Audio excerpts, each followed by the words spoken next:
Salut à tous, je suis Plédipus, bienvenue sur ma chaîne. Aujourd'hui, je vais vous parler d'une série de livres jeunesse, aujourd'hui très peu connue, du nom de Chroniques des temps obscurs.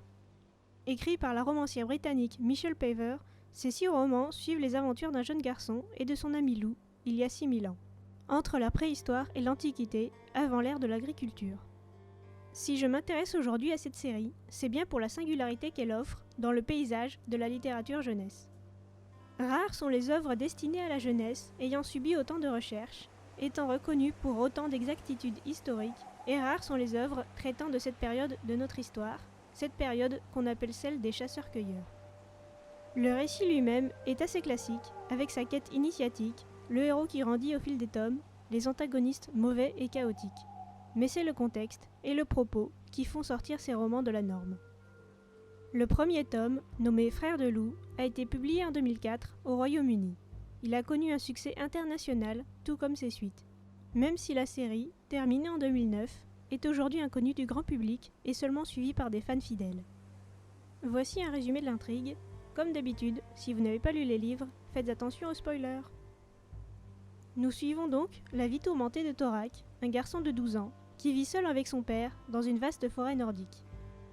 L'histoire commence lorsqu'un ours étrange les attaque et tue son père, laissant Thorak seul et terrifié. Il doit se débrouiller seul pour survivre jusqu'à ce qu'il trouve une famille de loups décimés par l'ours en question, à l'exception d'un seul louveteau que Thorak prend sous son aile. Thorak et Lou parcourent donc la forêt, rencontrent plusieurs clans, dont celui du corbeau, qui les fait d'abord prisonniers. Mais ils trouveront en eux des alliés de poids, notamment avec Ren, une jeune archère. Thorak partira donc découvrir l'identité de cet ours sanguinaire, possédé par un démon, et le moyen de l'arrêter. Au fil des tomes, Thorak en apprendra plus sur sa propre identité, sur celle de son père, et le lien qu'il a avec les mystérieux et dangereux mangeurs d'âmes, des mages surpuissants et prêts à tout pour atteindre leur but. Voilà, je préfère rester vague sur le reste de l'histoire, car je sais que la plupart des gens qui verront cette vidéo n'ont pas lu la série, et ce serait dommage de leur gâcher une excellente lecture. Passons donc à la suite. Pour commencer, je vais vous présenter l'auteur, Michelle Paver.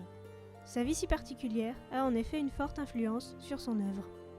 Elle est née en 1960 au Malawi, anciennement nommé Nyasaland, lorsque ce pays africain était une colonie britannique. Sa mère était belge et son père africain du Sud, ce qui fait déjà un grand mélange culturel. Mais Michelle n'a pas connu longtemps sa terre de naissance. La famille a déménagé en Angleterre, à Wimbledon, alors que la fillette avait 3 ans. Enfant, elle était passionnée par les mythes, la nature, les animaux et l'histoire des peuples et civilisations anciennes. Son rêve était de courir parmi les loups dans des forêts préhistoriques. Elle a lu énormément de livres sur ses passions, s'est même amusée à creuser dans son jardin en espérant trouver des plantes médicinales. Ainsi, il ne manquait plus qu'une histoire et des personnages à trouver pour réaliser son rêve. Ensuite, Michelle a fait des études en biochimie à la prestigieuse Université d'Oxford. C'est à cette époque qu'elle a commencé à écrire quelques projets de romans qui n'ont pas été retenus car il manquait d'application. Mais ça lui a permis de se rendre compte qu'elle voulait vraiment écrire. Cependant, elle avait besoin pour ça d'un travail alimentaire. Elle est donc devenue avocate, un métier qu'elle a choisi par défaut, sans grande passion. Mais ce travail, auquel elle excellait, était si prenant qu'elle n'a pas eu le moindre temps libre pendant des années et n'a donc jamais pu se mettre à écrire. Michelle ne s'est pas rendu compte qu'elle souffrait de cette situation, gardant la tête sous l'eau en dépit des insomnies et des migraines. Ce n'est qu'à la mort de son père, en 1996, qu'elle a décidé de faire une pause, de sortir de cette routine épuisante. Une décision aidée par la rencontre, dans un train en Italie, avec un photographe passionné, qui lui a ouvert les yeux sur sa situation dépourvue de bonheur, alors qu'elle était encore jeune et pouvait y remédier. Michelle Paver a donc pris une année sabbatique pour voyager autour du monde et écrire son premier roman, Without Charity.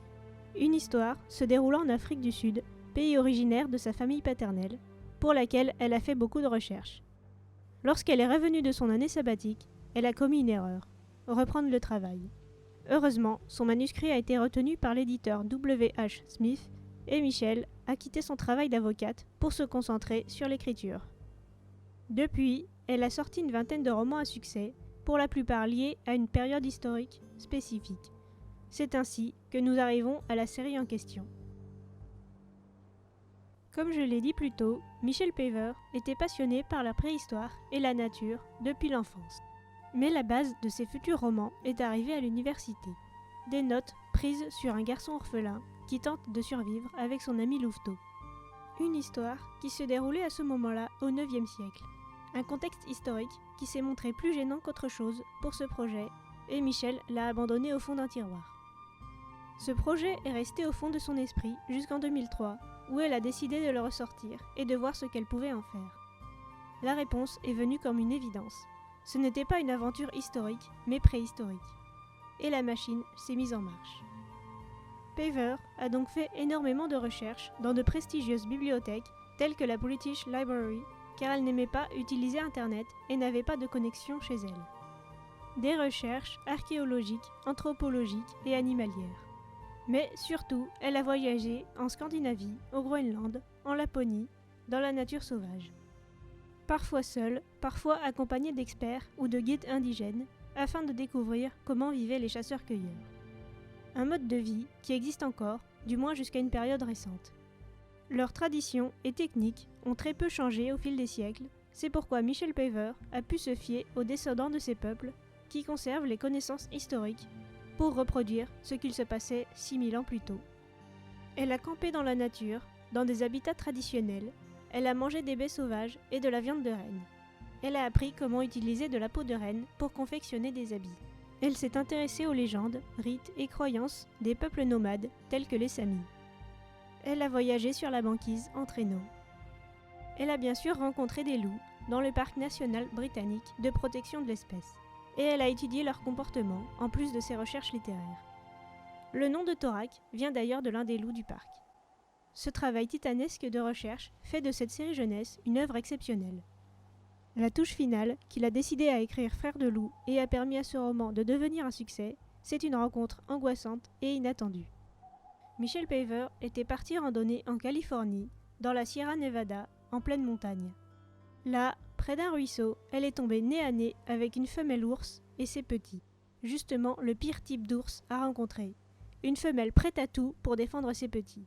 Et Michel devait passer devant elle pour rentrer. Elle s'est pétrifiée. L'ours ne l'avait pas encore repérée et il fallait lui indiquer sa présence pour éviter de stresser l'animal et le provoquer. Alors, Michel Paver s'est mise à chanter Danny Boy, la première chanson qui lui est venue à l'esprit, comme le lui avait conseillé un rancher. Mais, au lieu de rester immobile, l'ours s'est avancé vers la randonneuse. Terrifiée, celle-ci s'est arrêtée et leurs regards se sont plantés l'un dans l'autre. Pas à pas, tout doucement, Michel a contourné l'animal sans le lâcher des yeux. Et quand il a disparu de son champ de vision, elle s'est mise à courir. Une expérience profondément marquante, pendant laquelle l'auteur s'est retrouvé des millénaires dans le passé. Elle a transmis ce qu'elle a vécu ce jour-là dans son roman, notamment avec la scène où l'ours démon attaque Torak. Ce que le garçon ressent et ce qu'elle a ressenti, cette terreur paralysante. Au final, Michel Paver s'est servi de toutes ses expériences sur le terrain pour rendre son œuvre incroyablement réaliste et palpable. Ce qu'aucun livre, aussi bien recherché soit-il, n'aurait pu faire. Le thème principal des Chroniques des temps obscurs est bien évidemment le mode de vie ancestral appelé chasseur-cueilleur. Il est lié à une période située entre la préhistoire et la vie sédentaire et agricole. L'histoire de Torak se situe par exemple il y a 6000 ans, durant cette période, dans une version imaginaire de l'Europe du Nord. D'ailleurs, il est intéressant de noter que, comme l'endroit où vivent Torak et les clans reste très vague, beaucoup de lecteurs ont imaginé que ces romans se déroulaient dans leur propre zone géographique, telle que l'Amérique du Nord ou le Japon. Ce qui est aussi dû au fait que Paver s'est aussi inspiré des anciennes cultures de ces pays. C'est donc un mode de vie qui, comme son nom l'indique, se base sur la chasse et sur la cueillette. Une survie permanente dans la nature où il faut impérativement connaître chaque plante et chaque créature avant de s'en approcher. Les Chroniques des temps obscurs sont parsemées d'informations véridiques sur les herbes et leurs utilités, en particulier en termes de soins. Ce sont des peuples nomades et communautaires, comme le montrent les différents clans des romans. Chacun honore un animal ou un arbre différent, qui est en quelque sorte son emblème, et permet à ses membres de créer leur identité autour du clan. Car la survie en solitaire est difficile, comme le montre Torak. Il est au début en dehors de la vie de clan, bien que son père l'ait identifié comme membre du clan du loup, le sien, qu'il a quitté, afin que Torak ait une identité, car sans clan, il n'existe pas aux yeux du monde. D'ailleurs, lorsqu'il est banni dans le tome 4, alors que tous pensent qu'il est l'allié des mangeurs d'âmes, Torak ne peut plus adresser la parole ni se faire aider par qui que ce soit. Et ceux qui le croisent ont pour obligation de le tuer. Lorsque son innocence sera acceptée, il deviendra membre de tous les clans et portera le symbole des 4 types de clans, créant ainsi une identité unique. Comme les romans se déroulent dans la forêt, un territoire sauvage et non localisable dans le vrai monde, la nature a un rôle important à jouer, surtout pour des chasseurs-cueilleurs. Michel Paver nous transporte, grâce à ses descriptions et à son sens du détail, au cœur d'une nature à la fois magique et bien réelle. Sans la forêt, que Torak et les autres considèrent quasiment comme un être à part entière, sans elle, ils ne pourraient pas vivre. Ils sont en harmonie avec la forêt, ils ne prennent que le nécessaire et la traitent avec respect. Par exemple, lorsqu'ils tuent un animal, ils utilisent toutes les parties de son corps, que ce soit pour se nourrir, fabriquer des outils, un abri ou des vêtements, par devoir envers son âme. N'oublions pas qu'il s'agit de romans destinés à un jeune public. Ils développent chez le lecteur un intérêt pour la nature, son fonctionnement, ses mystères, ce qu'elle a à nous offrir. En plus d'un intérêt pour l'histoire, pour un mode de vie ancestral. L'histoire de Torak ouvre le jeune lecteur au monde qui l'entoure, à sa propre influence sur la Terre. C'est du moins l'effet voulu par la romancière. Et les réactions des jeunes fans prouvent que c'est bien le cas. Pour la plupart, ce sont les détails sur la vie quotidienne de Torak qui les ont le plus intéressés et inspirés pour fabriquer leurs propres outils préhistoriques. Bien entendu, les chroniques des temps obscurs ne sont pas entièrement réalistes. Il y a une part de magie, de surnaturel dans cette histoire. Les esprits, les démons existent et sont inspirés des croyances de véritables peuples scandinaves ou nord-américains, et même africains. Le Tokorot, un enfant enlevé, torturé et utilisé comme réceptacle à démons, vient d'une légende malawi, le pays où Michel Paver est né. Le chamanisme est également très présent dans ses romans. Son influence est grande sur l'histoire, comme elle était sur la vie des chasseurs-cueilleurs. Il existe dans la plupart de ces cultures une personne capable de ressentir le monde spirituel, d'entrer en contact avec lui et de s'en servir pour la guérison ou la prédiction. Qu'on y croit ou pas, c'est un aspect important de ce mode de vie, et Paver l'a inclus avec soin dans son œuvre. Les chamans sont appelés mages dans les chroniques des temps obscurs. Chaque clan a son propre mage, qui possède un grand pouvoir décisionnel, au même titre que le chef. C'est dû à ses capacités exceptionnelles, qu'elles soient innées ou acquises, à communier avec le monde spirituel. Le mage est donc à la fois un conseiller, un guérisseur et un devin. Certains sont capables d'entrer dans l'esprit d'un animal et de le contrôler, ou simplement de partager son expérience. Cette idée vient des Inuits et de certains Amérindiens. De tels pouvoirs sont normalement utilisés pour le bien, mais Paver s'est demandé ce que cela donnerait si un chaman ou un mage les utilisait pour le mal. Il deviendrait une menace réelle, surtout s'il s'unissait avec d'autres personnes de même puissance. C'est ainsi que sont nés les mangeurs d'âmes. D'abord convaincus de se réunir pour le bien, pour aider les clans de la forêt en chassant les démons. Mais ils ont sombré dans une quête de puissance, bien qu'ils soient toujours convaincus d'avoir raison. Et c'est ce qui les rend encore plus dangereux. La relation entre Torak et Lou est l'un des points centraux de la série. Leur amitié, leur fraternité même, car ils se considèrent comme des frères de meute, est longuement développée, grâce à la capacité unique de Torak à comprendre et communiquer avec le louveteau. Une capacité due à son pouvoir d'esprit qui marche, lequel permet à son âme de voyager dans le corps d'un autre être. Torak a été élevé, bébé, parmi une portée de louveteaux, et son âme s'est glissée en eux, lui permettant, une fois grandi, de garder une part de loup en lui. Il a une relation d'égal à égal avec Lou, qui a son propre point de vue dans l'histoire, et donc, c'est un personnage à part entière. Montrant par là que les loups, comme beaucoup d'animaux, sont des êtres intelligents, conscients, dans une certaine mesure, et dignes de notre respect. Une relation affectueuse est possible avec eux et réciproque. Ce n'est pas parce qu'ils ne pensent pas de la même façon que nous, qu'ils n'ont pas le même fonctionnement social ou comportemental, comme le montrent les chapitres consacrés à Lou, qu'ils sont inférieurs. Il n'a pas été facile pour Paver de se plonger dans l'esprit d'un loup, justement pour ces différences, mais elle a utilisé ses connaissances au mieux et a deviné pour le reste. en gardant à l'esprit que le loup ne devait pas être une personnalité basique, caricaturale, mais un être complexe. Ce qui rend sa relation avec Torak plus palpable et sincère. Loup n'est pas son animal de compagnie, il n'est pas un faire-valoir, c'est un ami, un frère. Le récit des aventures de Torak est un voyage initiatique ou un coming of age. On fait la connaissance du garçon alors qu'il a 12 ans et la série se termine 4 ans plus tard. Non seulement le lecteur grandit avec Torak, mais il voit le personnage mûrir, évoluer, découvrir son identité. Torak débute en tant qu'orphelin, livré à lui-même dans la forêt après la mort violente de son père. Il est vite rejoint par un jeune compagnon, Lou, dont il doit assumer la responsabilité en plus de lui-même. Torak a donc très vite l'obligation d'être responsable et débrouillard, sous peine de les voir périr tous les deux. Son enfance est terminée. Il apprend plus tard qu'il a un rôle important à jouer dans l'avenir de la forêt, ainsi qu'un pouvoir puissant et convoité par les mages les plus dangereux. Des informations que son père lui a épargnées durant toutes ces années afin de préserver son innocence autant que possible. Mais cette innocence est vite brisée à la mort du père. Torak obtient donc de plus en plus de responsabilités au fil du temps, même s'il n'est pas seul pour les assumer.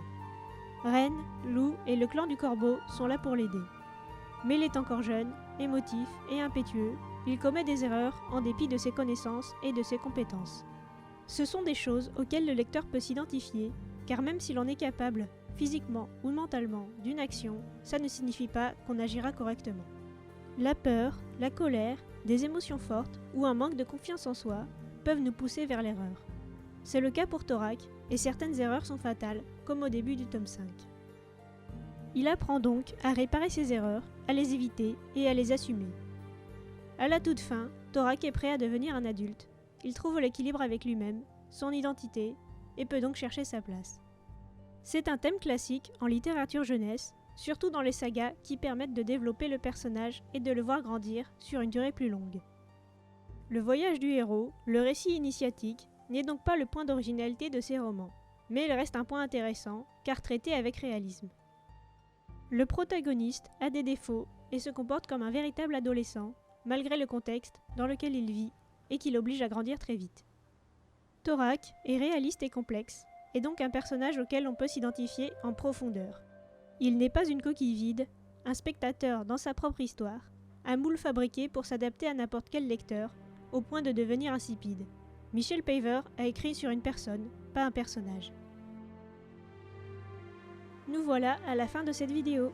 Aujourd'hui, il n'y a pas eu d'analyse très poussée de l'œuvre, mais une présentation de ses thèmes. Justement parce que les Chroniques des Temps Obscurs n'ont pas de grands secrets à trouver en creusant, ces romans sont suffisamment singuliers et fascinants en se contentant de la surface. C'est en tout cas ce que je pense. Et comme vous vous en doutez, je ne suis pas très objective, cette histoire est chère à mon cœur depuis de nombreuses années. J'espère quand même que cette vidéo un peu différente vous a plu. Si vous avez une âme d'enfant, ou si vous avez vous-même des enfants, je vous recommande les romans de Michel Paver. Et si vous les avez déjà lus, vous savez que les aventures de Torak ne laissent pas indifférent. C'était Plaidipus, merci d'avoir regardé, à la prochaine!